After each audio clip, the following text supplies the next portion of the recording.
Olá a todos, sejam bem-vindos.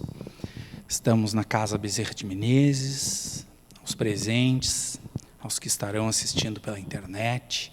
Convido a todos para a prece, que dará início à nossa tarefa deste momento, que é o Evangelho no lar. Fechando nossos olhos, sentando de maneira confortável, vamos orar ao Pai, pedindo a este querido Pai, que não nos falte. Não nos falte a paciência, não nos falte a tolerância, não nos falte a oportunidade de sermos melhores.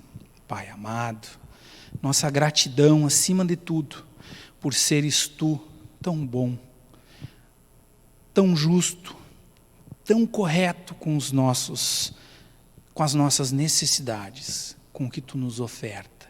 Que saibamos nós ter a consciência de saber viver com o que precisamos, pois Tu jamais deixa nos faltar o necessário. E se por algum motivo há de faltar o necessário, devemos nós refletir o que estamos fazendo, que está nos afastando de Ti, Pai, a ponto de faltar-nos o que tanto precisamos.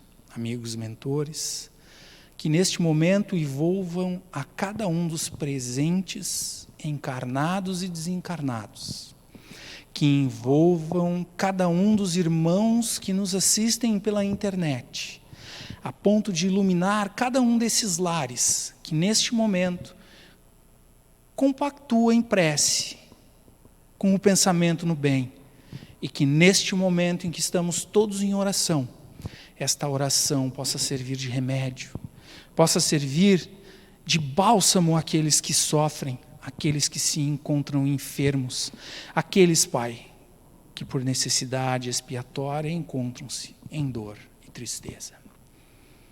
Dando início ao Evangelho, em nossa casa, em nosso lar, Te agradecemos hoje e sempre. Que assim seja.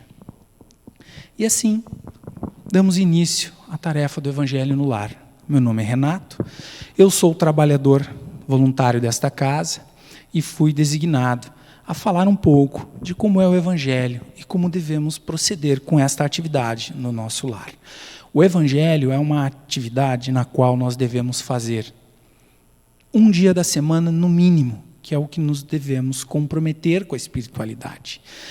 Criar o hábito, disciplinarmos-nos de, naquele momento reservado ao convívio com os mentores, os nossos telefones, os nossos equipamentos eletrônicos, celular, televisão, notebook, tablet, rádio, tudo esteja desligado. E possa ali, no ambiente da minha casa, fazer, então, o Evangelho, através da iniciação com a prece, assim como fizemos.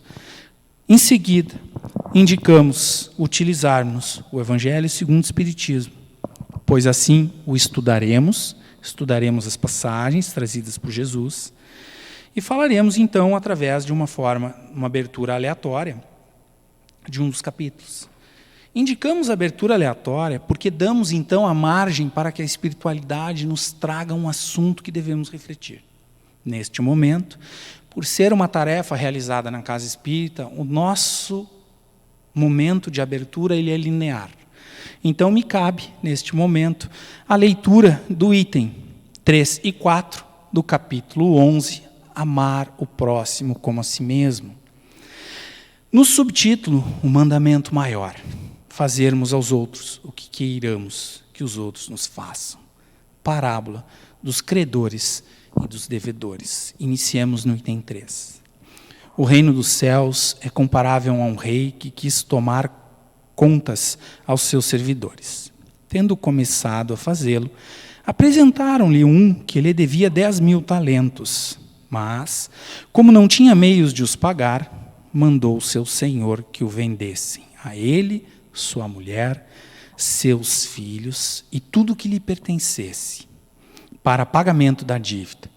O servidor, lançando-lhes aos pés, o conjurava, dizendo: Senhor, tenha um pouco de paciência, e eu te pagarei tudo. Então, o Senhor, tocado de compaixão,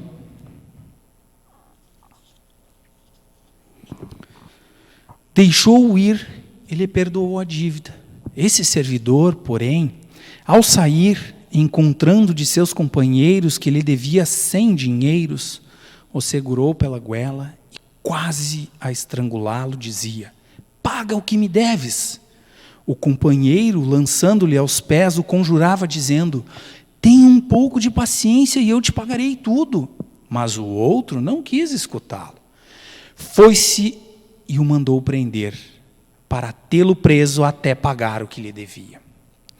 Os outros servidores, seus companheiros, vendo o que se passava, foram extremamente aflitos e informaram o Senhor de tudo o que acontecera.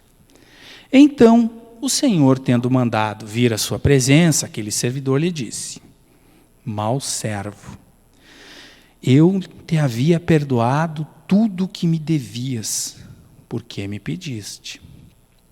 Não estavas, desde então, no dever de também ter piedade do teu companheiro, como eu tivera de ti? E o Senhor, tomado de cólera, o entregou aos verdugos, para que o tivessem até que ele pagasse tudo o que devia. É assim que meu Pai, que está no céu, vos tratará, se não perdoardes do fundo do coração as faltas que vossos irmãos cometeis contra cada um de vós. Amar ao próximo como a si mesmo, fazer pelos outros o que queríeis que os outros fizessem por nós, é a expressão mais completa da caridade, porque resume todos os deveres do homem para com o próximo. E aqui vai a reflexão, então. Quantas vezes nós pedimos perdão a Deus, ou sabemos dos nossos erros, e pedimos que sejamos perdoados, e com que medida estamos fazendo o mesmo? Com que medida tenho perdoado o irmão que me deve? Não me deve apenas financeiramente, mas me deve por atitude, por comportamento. Aquele que maldiz de mim, aquele que me trata mal. Quantas vezes eu devo perdoar este irmão? Quantas vezes devo proceder com o ato caritativo a ponto de não desejar que este irmão sofra? Porque quando faço isso, assim como este exemplo do servo, que recebeu o perdão de seu senhor, e quando foi ele o senhor de um outro irmão, não teve a mesma compaixão, não teve a mesma atitude de benevolência. Foi duro e rude, julgou seu irmão, inclusive desejando-lhe o mal. Qual é a energia que advirá de uma situação como essa? Qual será o sentimento que o irmão que está sendo julgado terá com relação à minha postura ou à minha atitude? Será que aquele irmão terá por mim carinho? Será que aquele irmão terá por mim afeto? Devemos pensar também sobre isso. O que queríamos que os outros nos fizessem? Aqui está a máxima. Antes de pedir a Deus perdão, perdoa. Perdoa os teus, perdoa a ti. Aceita-te como imperfeito, reconhece teus limites e reconhece que os outros também possuem limites. E desta forma, nesse momento em que tivermos a consciência de assim proceder, perceberemos que a nossa caminhada será diferente. Perceberemos que seremos mais compreensível, seremos mais tolerante, seremos mais amigáveis com aqueles que nos cercam. A lição que devemos ter neste momento é a lição que nos diz para fazer o bem aos outros, mesmo que os outros não o façam a nós, porque não nos cabe cobrar do outro, cabe-nos cobrar de nós. Vamos aplicar nesse contexto, nessa história, a figura de Jesus. Jesus não tinha necessidade de encarnar, mas Jesus aceitou o desafio. Porque aceitando o desafio por nos amar, e Jesus aprendeu a nos amar, muitos podem achar que Jesus não nos ama, mas Ele nos ama. Quando nos aceita no mundo que lhe foi conferido, quando nos oportuniza a reencarnação neste planeta, inúmeras e sucessivas vezes, quando nos defende frente a todo o universo, dizendo que esses irmãos, eles estão no caminho do bem, eles ainda precisam passar por determinadas situações. Quando Jesus encarna, Jesus mostra-nos como devemos fazer. Jesus mostra-nos nas suas atitudes, no seu comportamento, como devemos nos comportar. Mas para que ali alcancemos o mesmo ato de Jesus, não vale dizer que devemos progredir, caminhar, tem muitos mundos ainda pela frente, não. Devemos exercitar. Porque nós temos a capacidade de fazer diferente. Se não fizermos hoje, amanhã será mais difícil.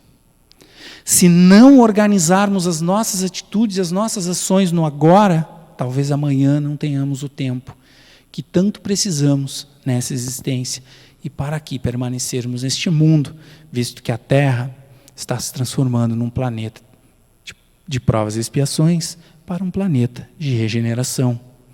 E certamente o mundo regenerado é um mundo melhor que um mundo de provas e expiações. E se fizermos por merecer, aqui permaneceremos e colheremos os frutos dessas nossas atitudes. E assim, meus irmãos, refletindo sobre o trecho que o Evangelho nos traz, encerramos o Evangelho também com uma prece, porque a importância do Evangelho é este momento, é onde eu reflito na minha vida atual o ensinamento trazido por Jesus no passado. Como posso trazer para o momento presente os ensinamentos do Cristo? Esse é o nosso grande legado. Esse é o nosso grande papel. E este é o maior desafio que temos. Trazer para o presente as ações e as atitudes promovidas por Jesus enquanto conosco esteve. Convido a todos à prece de encerramento e de agradecimento por este momento do Evangelho. Fechemos os olhos, sentemos de maneira confortável e agradecemos ao Pai. Pai amigo, Mestre Jesus, amigos mentores, que a luz se faça. Sejamos nós, todos neste momento envolvidos pela luz que guia, pela luz que ilumina, pela luz que aquece. Sejamos nós, todos envolvidos pelo melhor sentimento, pela alegria de viver. E que possamos, assim envoltos, assim energizados, distribuir a todos os que vierem na nossa caminhada a luz que recebemos hoje. Estejamos todos em paz, hoje e sempre. Que assim seja.